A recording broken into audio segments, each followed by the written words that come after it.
বলতে পারেন কিছু কিছু সংসারে সারা বছর কেন অশান্তি লেগে থাকে? তাহলে শুনুন, কিছু সংসারে কেন সারা বছর অশান্তি লেগে থাকে। তার তিনটি প্রধান কারণ। এক, তারা তাদের মনকে নিয়ন্ত্রণ করতে পারে না। যখন যার মাথায় যা আসে তাদেরকে তাই করতে ইচ্ছে করে। এইভাবে কখনোই একটা সংসার কিন্তু চালানো যায় না। সংসার চালাতে হলে দুজনকেই অনেক কিছু মেনে নিতে হয়, মানিয়ে নিতে হয়।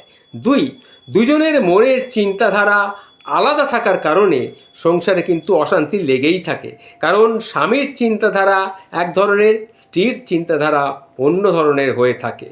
তিন, অন্য কোনো মানুষের সাথে সম্পর্কে জড়ানো, নেশা করা, এই ধরনের খারাপ কিছু অভ্যাস সংসারে কিন্তু বিপদ ডেকে নিয়ে আসে। তাই এই ধরনের অভ্যাস থেকে বের হয়ে আসুন। এটাই হচ্ছে সংসারে কেন অশান্তি লাগে তার প্রধান কয়েকটি কারণ আপনাদের সামনে তুলে ধরার চেষ্টা করলাম।